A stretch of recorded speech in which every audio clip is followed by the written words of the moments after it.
Ladies and gentlemen, the evidence is absolutely overwhelming. You must have those goals. You cannot make it as a wandering generality.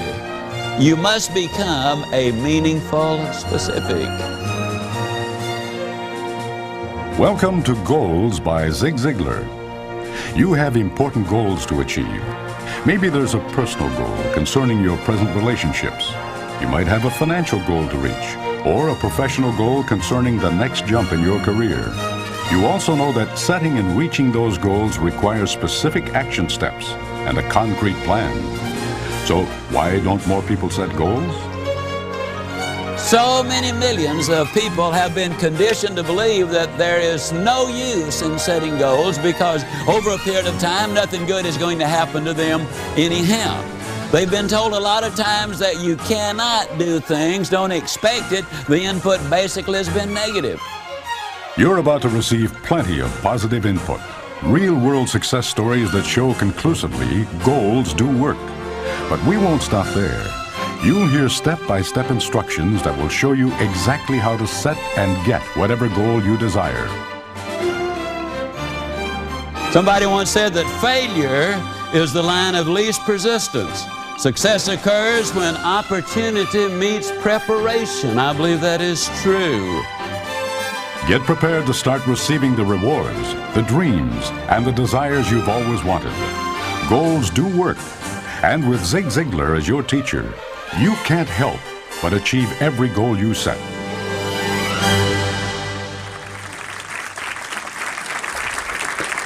Thank you. Thank you.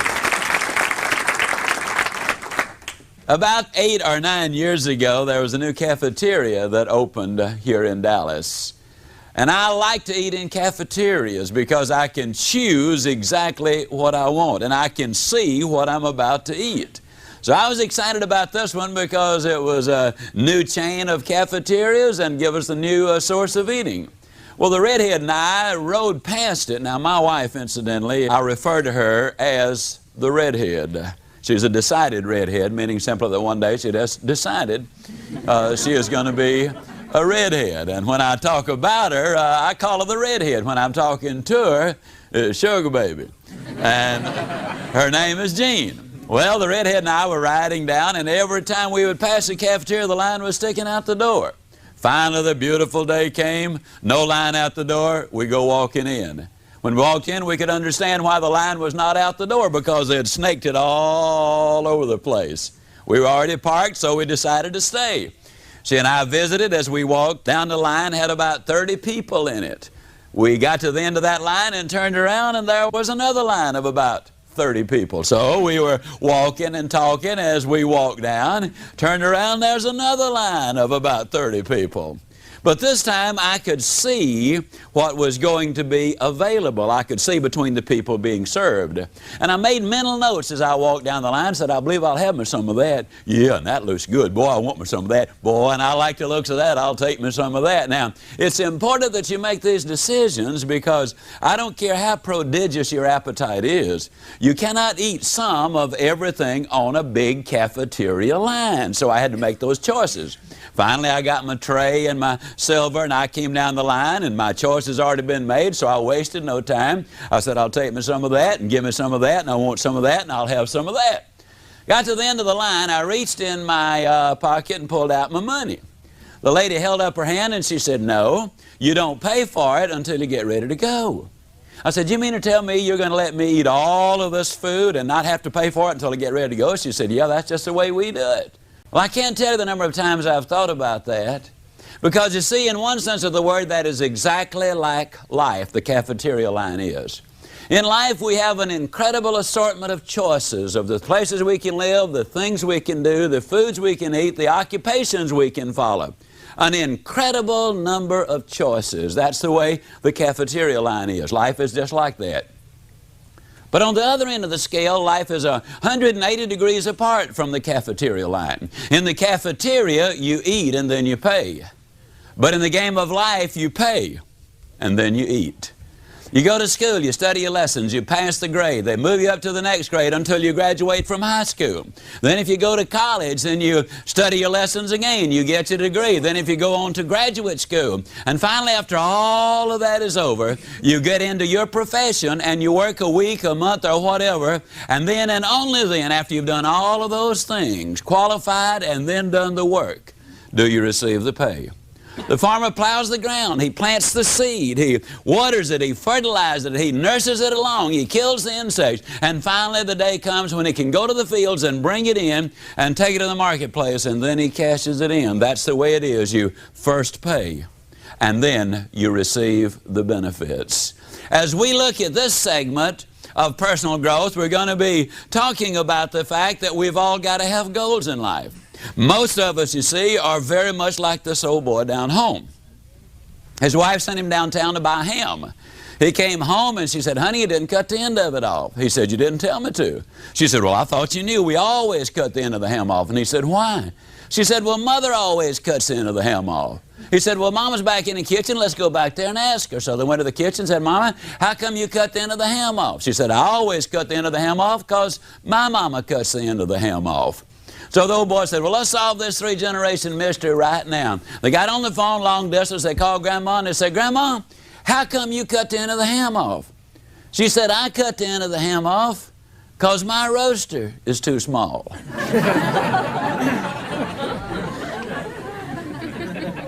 Now, Grandma had a reason for cutting the end of the ham off.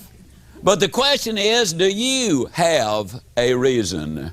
The reality is that 97% of the people in our society do not have clearly defined, written down goals for their lives. Now, there are four basic reasons they don't have goals. And the first reason actually is because of fear, spelled, of course, F-E-A-R. And this forms an acrostic for false evidence appearing real. So many millions of people have been conditioned to believe that there is no use in setting goals because over a period of time nothing good is going to happen to them anyhow. They've been told a lot of times that you cannot do things, don't expect it. The input basically has been negative. Chad Helmstetter, in his book, What to Say When You Talk to Yourself, points out that the average 18-year-old has been told 148,000 times no, or you can't do it.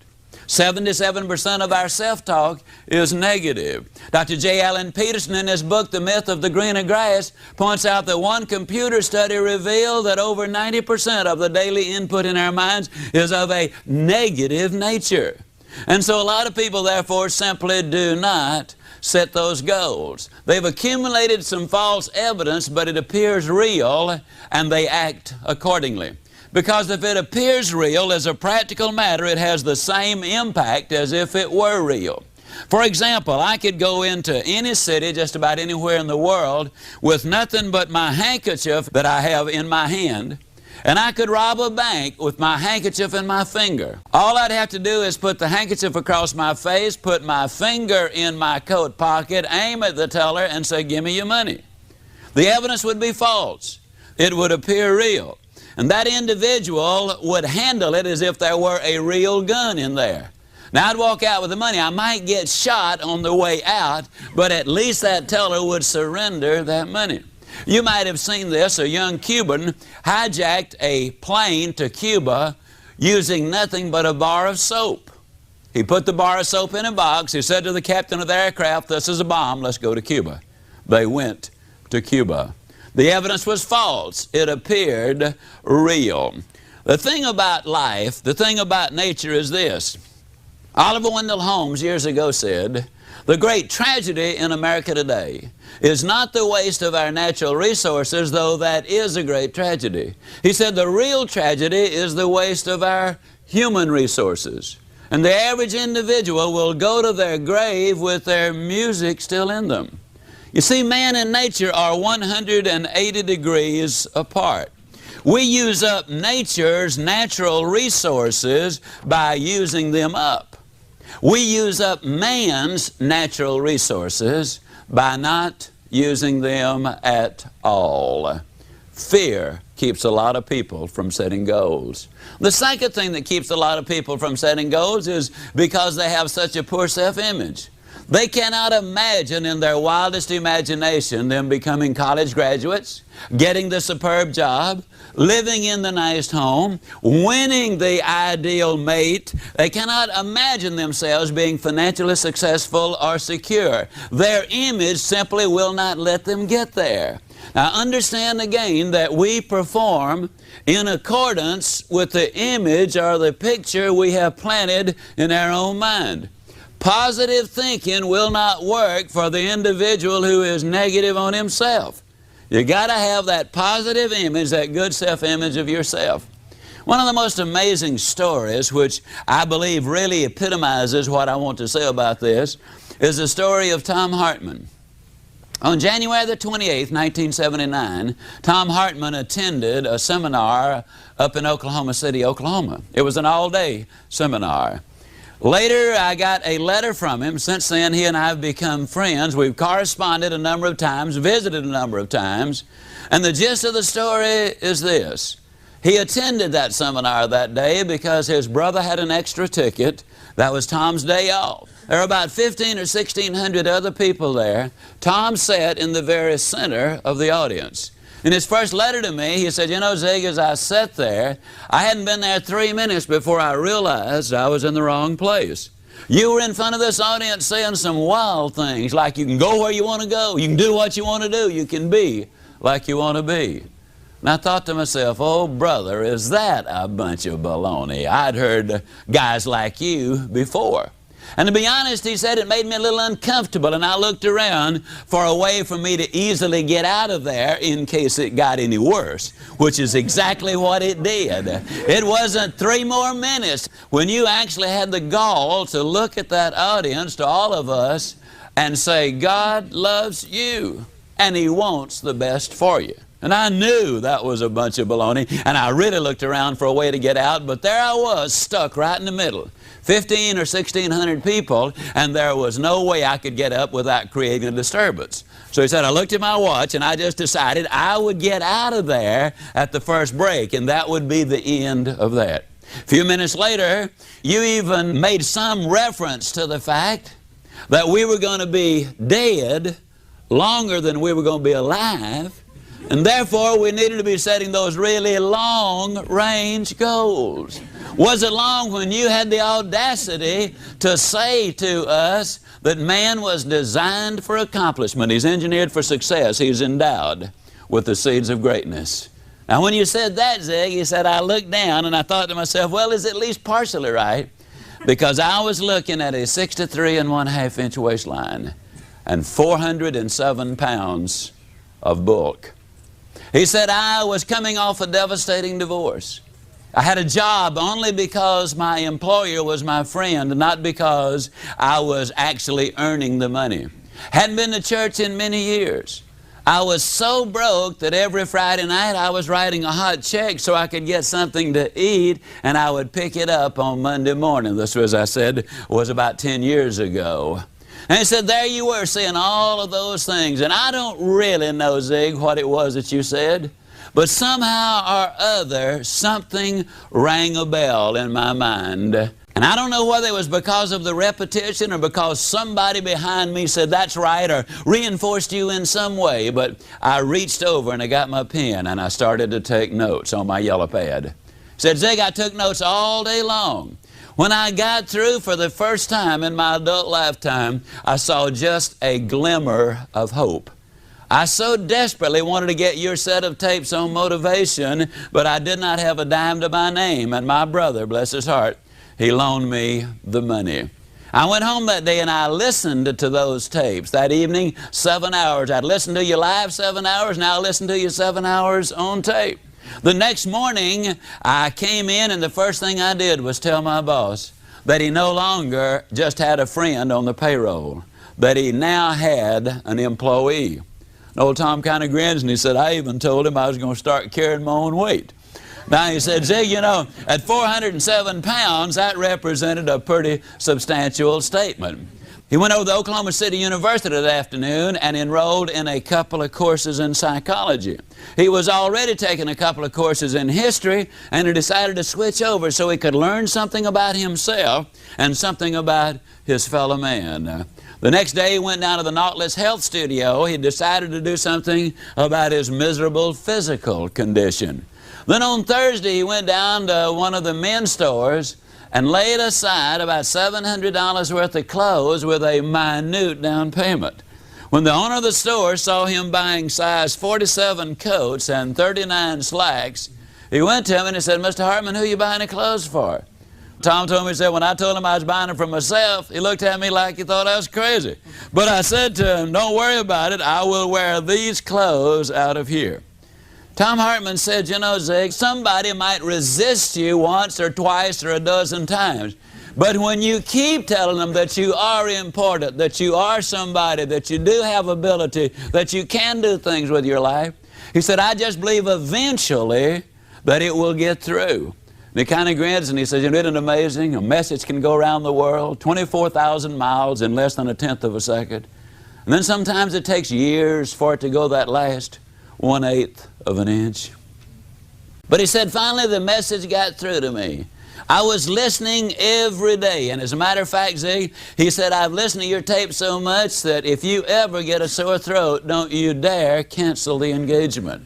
You just call me," because he said, "I can deliver it verbatim." He said, "I've even got the same accent," if you can imagine him accusing me of having an accent. Well, he said, "You know, Zig, I had been on the program about 6 weeks. Never forget it. I was in a store getting my food, and there was a little 4-year-old girl in there with her mother. And those of you who are ever 4 years old, or if you have 4-year-olds, you know there's one thing about a 4-year-old: when a thought pops in the mind, it pops out of the mouth uncensored. I mean, you get truth, pure truth, out of the mouth of a 4-year-old. Well, in a voice that you could hear halfway between Dallas and Fort Worth, this little 4-year-old screamed out, "Mama, look at that fat man." And Tom said, "I turned around to see where he was." And he said, then it dawned on me she was talking about me. And he said, "I thought that was the funniest thing I'd ever heard in my life." He said, "I laughed until I literally cried." And then he said, "I shed a different kind of a tear." Because he said, for the first time in my adult lifetime, I really knew and knew that I knew that I was going to make it. He said that was reinforced about a month later. I'd been to the movie. I was on the way back to my car. I was in no hurry. I had nowhere to go, nothing to do when I got there. And we've all done this as we amble down the street with no direction in mind, no hurry involved. He saw a display in a window. And though he was not really interested in the display, he ambled over and he started looking at it. And Tom said, "You know, Zig, I don't know whether I was there for 1 minute or 10 minutes. But he said, all of a sudden I became aware of the fact that I was not by myself. Some big dude was looking over my shoulder," and he said, "I whirled around." And of course there was no one there, because Tom Hartman had been looking at his own image, which he no longer recognized. Good friend of mine before his tragic death, John Kozak from Dunedin, Florida, brilliant young psychiatrist, said that at that specific moment, Tom Hartman was no longer obese. Though he still weighed over 360 pounds, he was no longer obese, because he no longer saw himself as an obese person. The basic problem with crash diets, according to Dr. Kozak, is that they will take the weight off your body. That's relatively easy. But then that individual lays down at night in the dream, and they dream as an overweight person. And the body goes to work to complete the picture the mind has given it. Tom Hartman no longer saw himself as an overweight person. Now, what's the end of the story? Well, of course, the story hasn't ended yet. But Tom Hartman graduated magna cum laude with his degree in psychology. He's working on his doctorate. Tom weighs a little over 200 pounds, which is about what he should weigh. He's about 6 feet 3 inches tall and has a very large frame. He teaches a Sunday school class every Sunday. He's in business for himself. And I give you the story in such great detail because I believe that when you analyze it, here was a man who was physically bankrupt, spiritually bankrupt, he was socially bankrupt. From a family perspective, he was bankrupt. He was bankrupt in every important area of life. And yet, because he became involved in the development of a good self-image, he got involved in setting those goals, and the results were absolutely spectacular. You got to have goals. The third reason that 97% of the people don't have goals is basically they have never really been sold. Now that's my prime function in this particular segment, is to sell you on having your goals, and that is exactly what I'm going to do. By the time this recording is over, you will in fact be sold on the absolute necessity of having goals. I am so confident that you're going to be sold that I'm going to tell you that before you go to bed tonight, you will have started taking the important steps to setting your own goals. I'll even go further than that. If you don't write some of your goals down this very evening, you might as well not go to bed as far as sleep is concerned, because you are not going to be able to go to sleep. Let me say that again. If you don't write them down, you're not even going to be able to go to sleep. You absolutely must have goals. Now, I want to stress, goals work for individuals, they work for families, they work for companies, and they work for nations as well. The basic problem that we face is this. Most people, when they're busy working on the job, they get to thinking, you know, I really ought to be spending more time with my family. And then when they're spending time with their family, get to thinking, you know, I really ought to be out there working for my family. And when they're out there working with their family or for their family, the mind is back home. And when they're back home, their mind is back out there in the field. Then they tell everybody, well, I don't ever have time for anything. No wonder you're always traveling. You see, the truth is, most people, when they're at work, their mind is at play. When they're at play, their mind is at work. So they're neither working nor playing wherever they are. That is wasting time, any way you look at it. Now, one of the beautiful things about having goals and directions is the fact that you will be able to work when you work and play when you play. I will not suggest that you work harder. As a matter of fact, by the time we get through, you will probably end up working less. But when you're on the job, you will be on the job. You will be working infinitely more effectively when you work in this manner. And you will have that balance of life. We say it so many times in so many different ways. There's a difference between standard of living and quality of life. And we're going to be looking at quality of life because that's the significant thing. 1953, Yale University did a study of their graduating seniors. They discovered that of those seniors, only 3% of them had taken all of the steps necessary to set their goals. That is, they had identified exactly what they wanted and written it down. They had spelled out why they wanted to reach these goals. They had listed the obstacles they had to overcome in order to get there. They had identified the people, the groups, and the organizations they needed to work with in order to get there. They had identified what they needed to know to reach that goal. They had developed a plan of action to reach that goal. And finally, they were able to put the date on it as to when they expected to get there. Only 3% of the graduating seniors had taken all of those steps. An additional 10% had taken 5 of those steps, but 87% of them, beyond identifying that they wanted to be a doctor or a professor or an attorney or whatever, really had not done that much towards goal setting. Now, please understand, everybody has goals. One of your goals, for example, if you're in your car listening to this recording, one of your goals was to listen to this recording. Everybody has goals. But we want to get a little more involved in that. We really want to get involved so that we know exactly what we're doing and why we're doing it, and we can get much better results. 1973, they did another study on those seniors who had graduated from Yale. And in the 2 areas which they could measure, that is their financial accomplishments and their career accomplishments, the 3% who had taken all of the 7 steps had accomplished more than the 97% who had not. Ladies and gentlemen, the evidence is absolutely overwhelming. You must have those goals. You cannot make it as a wandering generality. You must become a meaningful specific. A lot of people go to work tomorrow because that's what they did yesterday.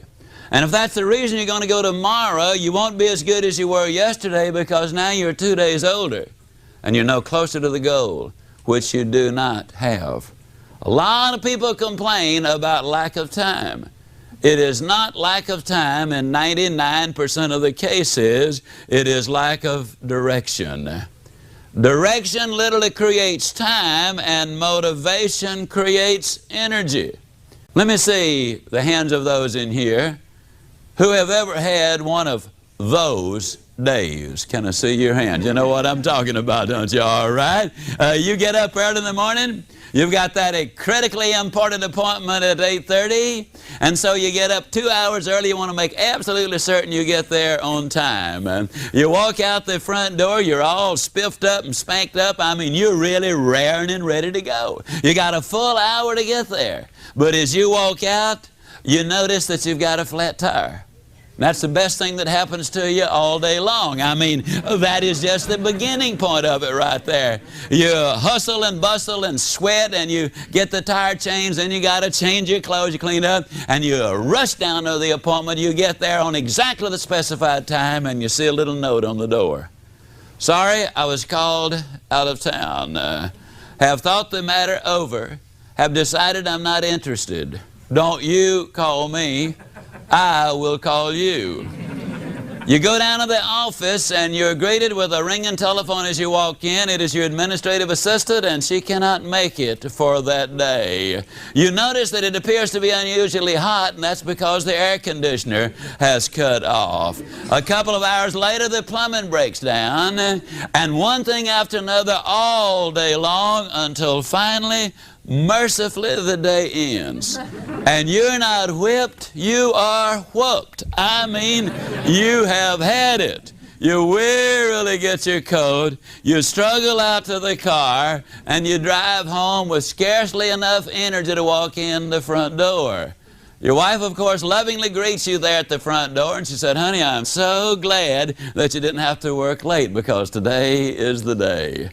Today is the day for what? Oh, honey, don't tell me you've forgotten it. You know, we planned on this for the last 3 weeks. We planned on what? Today is the day, honey. Don't you remember today is the day we clean the garage? Oh, honey, not today. I couldn't put one foot in front of another, honey. I just don't have any. Oh, honey, it's not going to take that long. I'm going to help you. It won't take more than 2, 3, 4, 5 hours. Absolute maximum. Oh, honey, I just can't. Not today. I just ain't up to it. I don't have any energy, and the telephone rings. Voice at the other end says, "Hey, partner, I've got us a tea time over at the country club in 17 minutes. We've got time to get in 9 if you feel like playing." If I feel like playing, man, I'll be there in 10 minutes. And everybody here agrees with exactly what I'm saying, don't you? The answer is yes, isn't it? Okay. Now, I want to tell you something, ladies and gentlemen. We've got plenty of energy to do the things we really want to do. But as I often say, life is not easy, life is tough. But when you're tough on yourself, life is going to be infinitely easier on you. And I'm going to tell you that when you do the things you ought to do, when you ought to do them, the day will come when you can do the things you want to do, when you want to do them. A lot of people say, "Well, I just don't feel motivated to do something." Well, you got it backwards. You do the something, and then you will feel motivated to do it. Motivation literally follows the action. Motivation creates energy.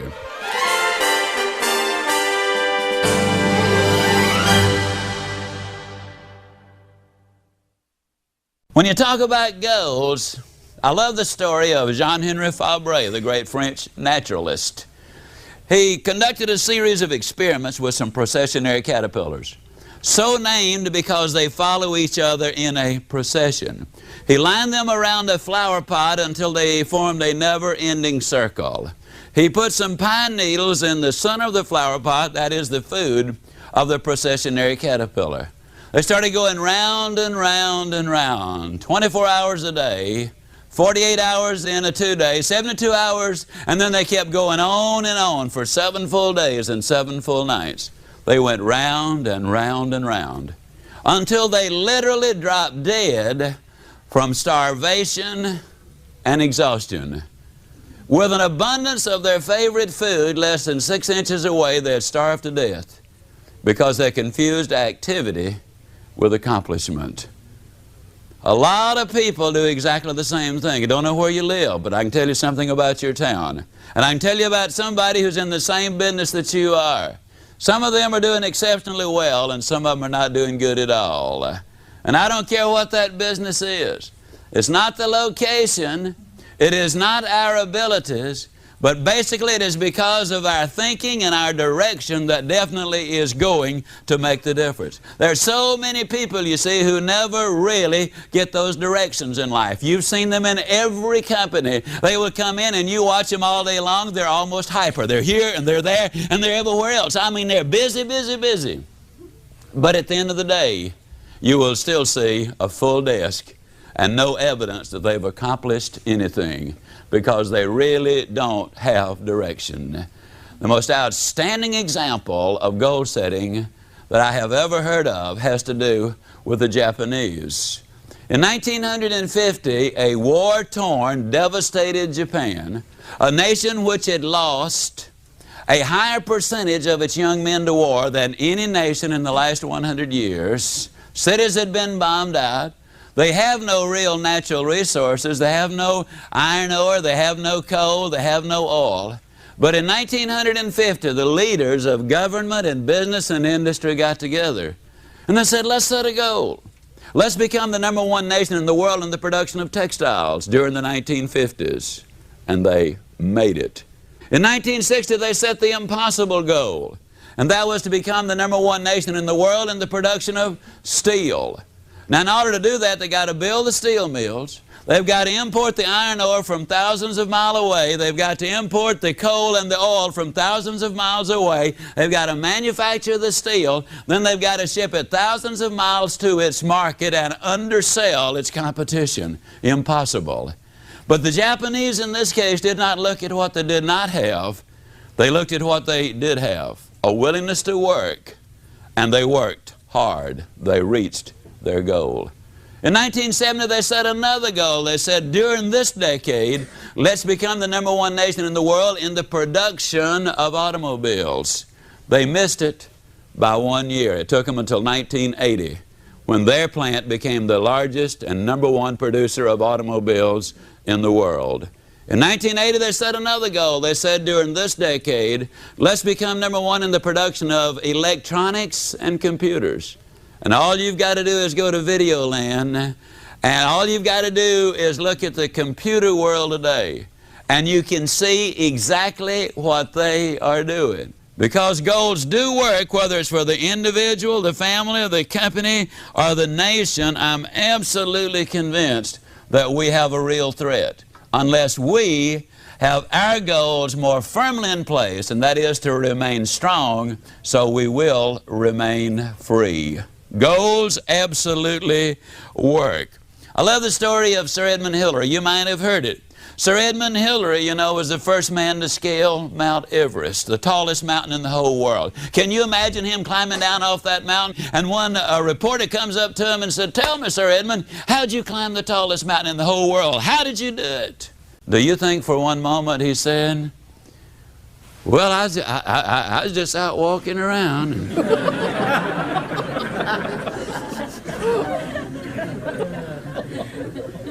Can you imagine the chairman of the board, General Motors? Somebody comes to him and said, how'd you get to be the chairman of the board for General Motors? And he said, well, I just showed up for work, and they started promoting me, and here I am, the chairman of the board for General Motors.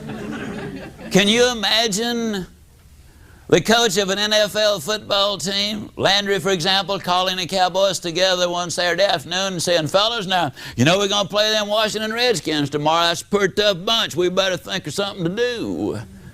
You see, that's absurd. It's ridiculous. They will spend hours and hours and hours planning a football game. And yet we don't plan the most important events in our life. Too many Americans spend more time planning the wedding than they spend planning the marriage. Too many people spend more time planning on how to get the job than they spend on how to becoming productive and successful in that job. You gotta have goals. J.C. Penney expressed it this way: give me a stock clerk with a goal, and I'll give you someone who will make history. But he said, you give me someone without a goal, and I will give you a stock clerk. You gotta have goals, that's for sure. I don't know if the name Howard Hill rings a bell with you or not. Howard Hill was a good Alabama boy, and he was an archer. He entered 286 archery tournaments. He placed first 286 times. He killed a Cape buffalo, the toughest game animal alive to bring down. He killed it with a bow and arrow. He killed a Bengal tiger with a bow and arrow.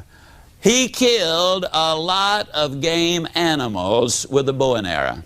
As a youngster, I have seen newsreels of Howard Hill from a distance of 50 feet, where he would literally split the bullseye dead center, and then he would take the next arrow and split that dead center. An incredible demonstration of skill. He killed an 18-foot shark under 15 feet of water. Or was it a 15-foot shark under 18 feet of water? I know it was a great big one in his way down there. I do know that. Howard Hill was an incredible marksman. Now, I have never shot the bow and arrow professionally, but I am an instructor par excellence. That means I'm good. That means I'm real good. As a matter of fact, I am so good as an instructor that I could take anyone in this live audience this evening, or anyone who will ever hear this recording, and if your eyesight is good and your health is good, I could spend 20 minutes with any one of you, and at the end of the 20 minutes, I would have you hitting the bullseye more consistently than Howard Hill could have hit it the best day he ever had. Provided, of course, we had first blindfolded Howard Hill. And turn him around a couple of times so he'd have no idea which direction he was facing. And you kind of snicker to yourself, especially those I imagine who are listening to this recording, as you say to yourself, well, now, Ziglar, that's true, of course, but it sure is a silly example. Why, how on earth could anybody possibly hit a target they couldn't even see? That's a pretty good question. Here's one even better.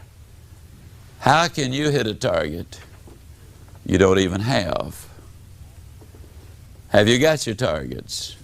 Have you written them down? Have you spelled out the details of why you want to reach those goals in the first place?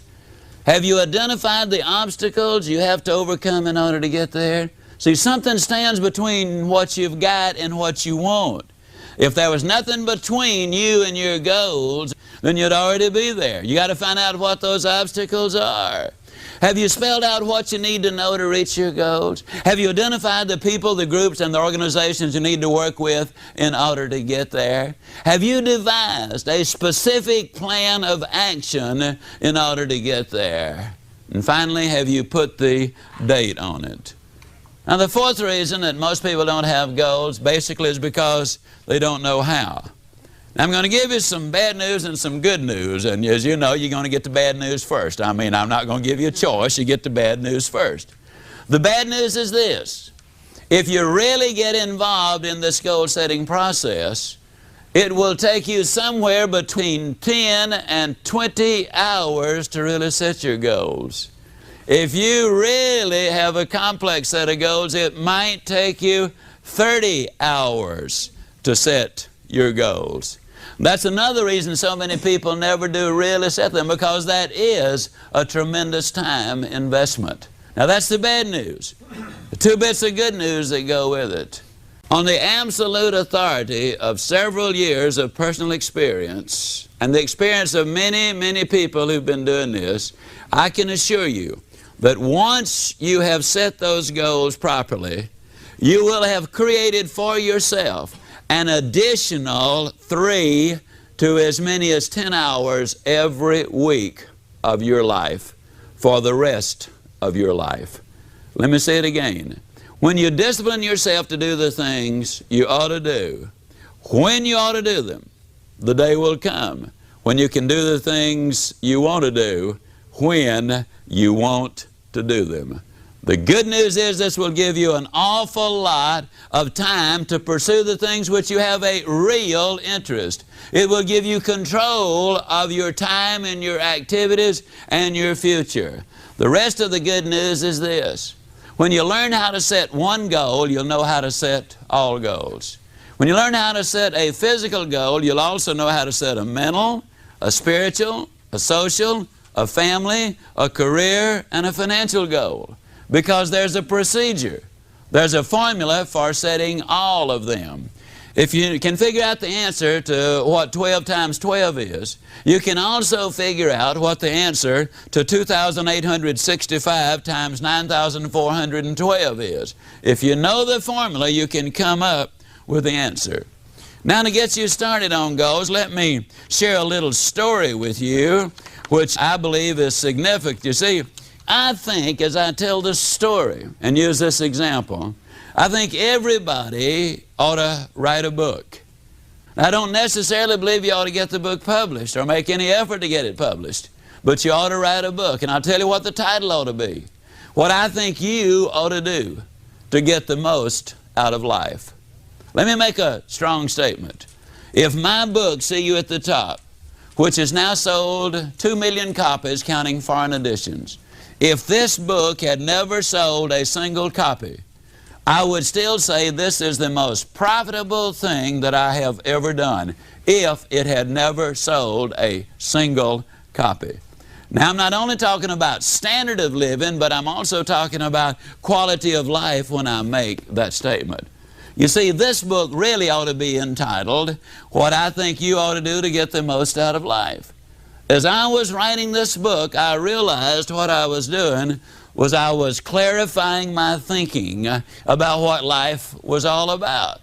For the first time, I really discovered what I believed, what I felt was important, and the research uncovered a number of things that I already believed, but I'd never been able to articulate. The title of your book ought to be, What I Think You Ought to Do to Get the Most Out of Life. I want to share information about this because I believe this is a classic example about what goal setting and goal reaching is all about. When I started writing this, the first words I wrote were, you can go where you want to go, you can do what you want to do, you can be like you want to be. Well, as I looked at those words, I kind of got to talking to myself, which incidentally, I hasten to add, is perfectly all right. I was on a program with Dr. Joyce Brothers, and she said, scientifically speaking, they have proved that people who talk to themselves are above average in intelligence. So if you've been talking to yourself, just be about it. It's perfectly all right. I'd like to express a personal opinion. That's all it is, personal opinion. I believe it's all right to answer. But if you ever catch yourself saying, huh? You got a problem. I caught myself saying, huh, because I noticed I was holding the words I'd written way out there because there was a 41-inch waistline between me and the book and well over 200 pounds of Ziglar. And the thought occurred to me that one of these days I'd be bumping into one of you slender guys or gals, and I could visualize you coming up to me and saying, Ziglar, you believe all that stuff you write? And I was going to say, of course I do. Then I could visualize you saying, do you believe it all? And I was going to say, well, of course I do. Then I could imagine you poking your finger in that 41-inch waistline and saying, Ziglar, do you believe it all? Then I was going to say, well, you know, us authors, we do take a little literary license every once in a while. Ziglar, is that your fancy way of saying you lied about it? Now, hold the phone, friend. Don't call me a liar. People don't like liars. Well, you're at least a hypocrite then, man. Don't call me a hypocrite. People sure don't like hypocrites. I know you know that a hypocrite is a person who simply is not himself on Sunday. As a matter of fact, you know, I've had a lot of people say, well, the only reason I don't go to church is nothing but a bunch of hypocrites down there. Of course, I always tell them, friend, don't let that stop you. Come on down. We got room for one more. Like I've had people say, well, I'd read the Bible, but I don't understand it. Of course, I don't think it's the part they don't understand that bothers them. Actually, the Bible is pretty clear. I bet you noticed it didn't call them the 10 suggestions. Well, anyhow, I had to make a decision.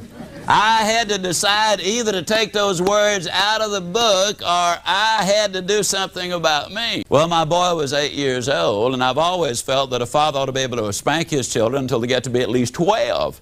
The rate we were going, I wasn't even going to be able to catch mine, much less spank him, so I knew something had to be done. But the straw that broke the camel's back, the redhead kept telling me to hold my stomach in, and I already was. So I knew I had to do something. Went down to see Dr. Cooper at Cooper Clinic of aerobics fame. You know, he wrote the books. They've sold over 15 million copies in a jumpteen number of foreign languages. I went down for the examination. First thing they did was took 2 quarts of my blood. Well, it looked like 2 quarts. They filled so many vials, I thought they were opening a branch of the blood bank right then and there. Then they dunked me in a tank of water 3 times. The purpose of that was to determine the percentage of body fat I had. When I got through, they told me I was 23 9/10% pure lard. Then they put me on the treadmill, and on the treadmill, you know, you walk and you walk and you walk and you walk, and the longer you can walk, the better your physical condition. The worst possible condition was horrible. I decided, I just made up my mind, I'm going to stay on it until I at least get into just awful. And I made it by 4 seconds. When they finished the examination, Dr. Martin, the examining physician, called me in and he said, Mr. Ziglar, you'll be delighted to know that we've run all of these figures through the computer. And you, sir, are actually not overweight. I said, well, that's fantastic. However, he said, according to the computer, you're exactly 5 1/2 inches too short. And I said, well, Doc, that's pretty bad, isn't it? He said, no. He said, actually, you're in remarkably good shape for a 66-year-old. I said, Doc, I'm 46. He said, you're in awful shape. So as a matter of fact, if you were a building, I'd condemn you. And I said, well, Doc, what can I do? And he whipped out a sheet of paper thicker than my book to start telling me what I could do. And I tell you, he told me lots more than I wanted to know. I got home, the redhead said, well, I suppose you're going to be out running all over the neighborhood. And I said, yes, I am. Well, he said, if I'm going to have a 46-year-old fat boy running all over the place, I got to get you looking as good as I can. So she went down to the store and bought me some fancy running shirts and shorts, and I'd already gotten the shoes the doctor had recommended. Oh, and I did something else, and it was very ugly. But I had not read Ann Landers at the time, and I'm going to use that as my excuse. You know, Ann Landers said you should not steal pages out of other folks' magazines. There was a magazine at Dr. Cooper's office. Now, it was an old magazine. It had an advertisement in there for jockey shorts. And I don't know if you folks read the jockey short ads or not, but if you don't read them, the next time you see one, you should at least look at the picture. You'll find out in a hurry, they don't put jockey shorts on fat boys.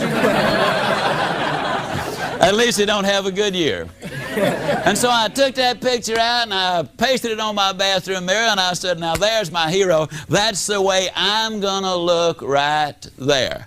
Well, the next morning the opportunity clock sounded off bright and early. Negative people, you know, call them alarm clocks. I rolled out of bed, I put on my fancy running outfit, hit the front door, and I ran a block. Did better the next day, though. I ran a block and a mailbox. And the next day I ran a block and 2 mailboxes, and a block and 3, and a block and 4. One day I ran all the way around the block, came back in, woke the whole family up and said, guess what Dad has done? Then one day I ran a half a mile, then a mile, then a mile and a half, then 2, then 3, then 4, then 5.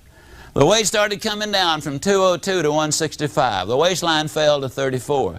A lot of times people have said, yeah, but I'll bet you were dieting religiously all that time.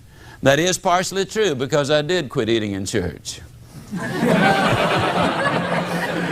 Tried a 30-day diet and lost a month. Incidentally, For those who want to lose weight, and I know it sounds like I'm trying to get everybody to go on a diet, that is not my purpose for this crowd this evening, though there are 5 of you who should. Now there are about 65 of you who wonder who the other 4 are, but anyhow, for those of you who want to know about weight loss, let me give you 4 fast little tips to lose weight. Number 1, and probably the most important, stay away from cottage cheese. Now, a lot of people don't realize this, but cottage cheese is the most fattening food in existence. Now, understand, I have no scientific evidence of this or proof, but the evidence is so compelling, I know I'm right. Because as I've traveled all over the world, I've noticed it is internationally true that don't nothing but fat folks eat the stuff.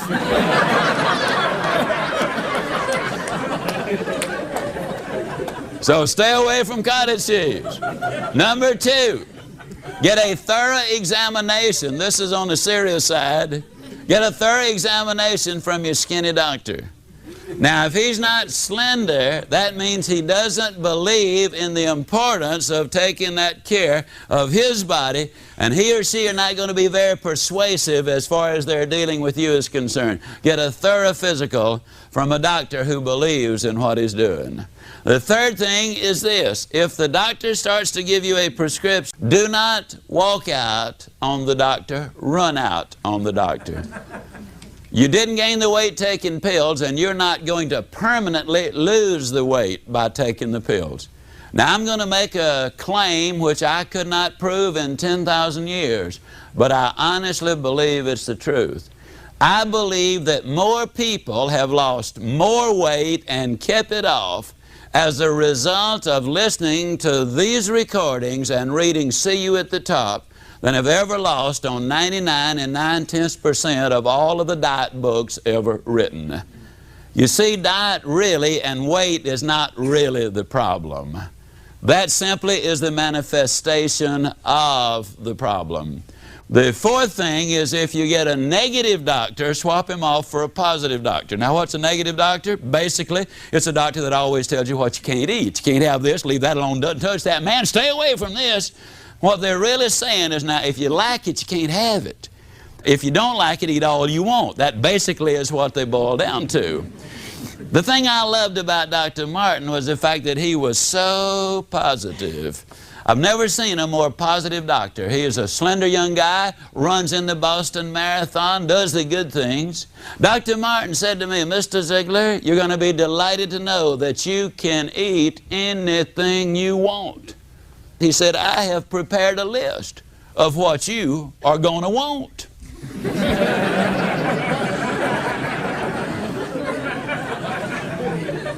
People often say to me, Ziglar, what can't you eat? I don't know what I can't eat.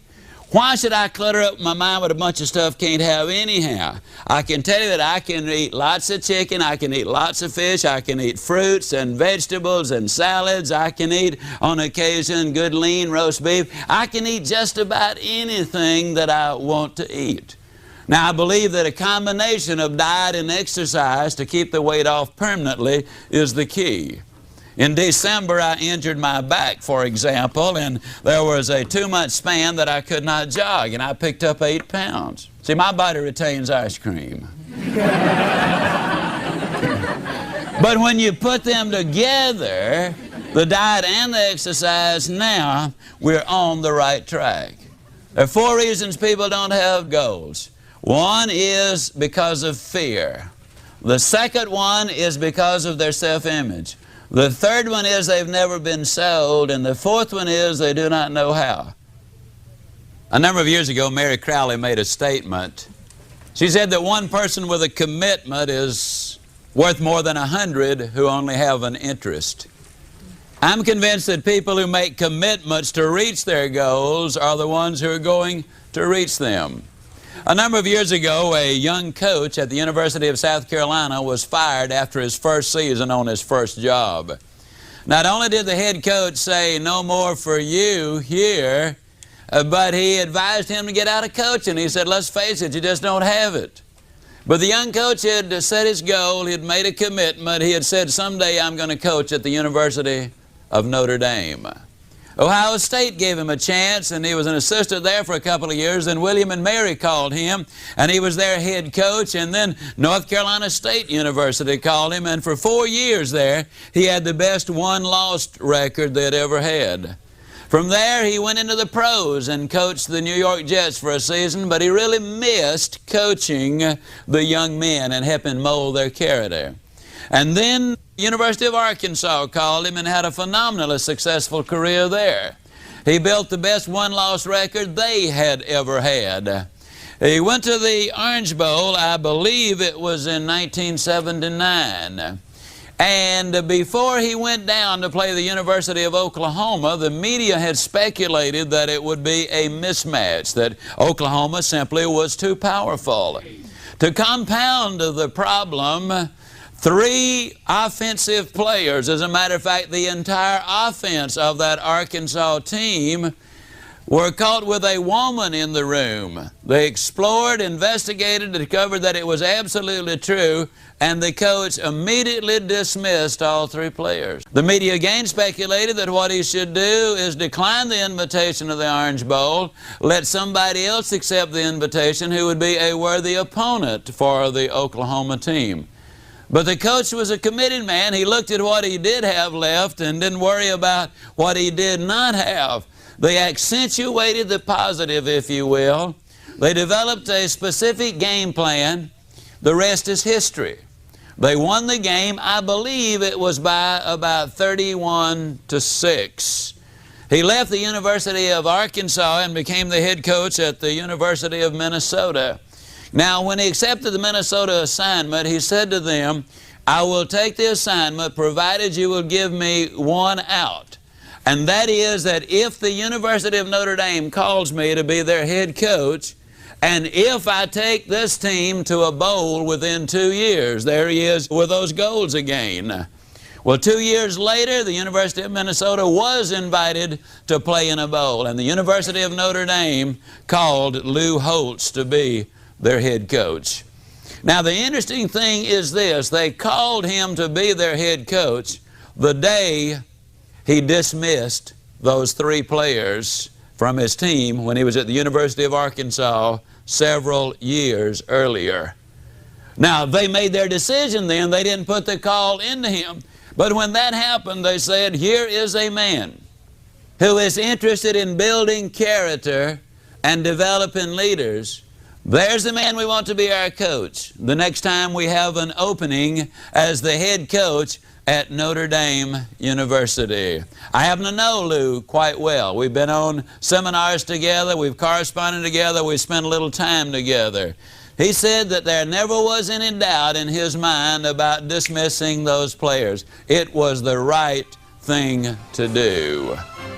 What I'm saying is this: when you've got a solid base with a solid commitment and solid objectives, you've got a much better chance of reaching your goal. But it does take those commitments.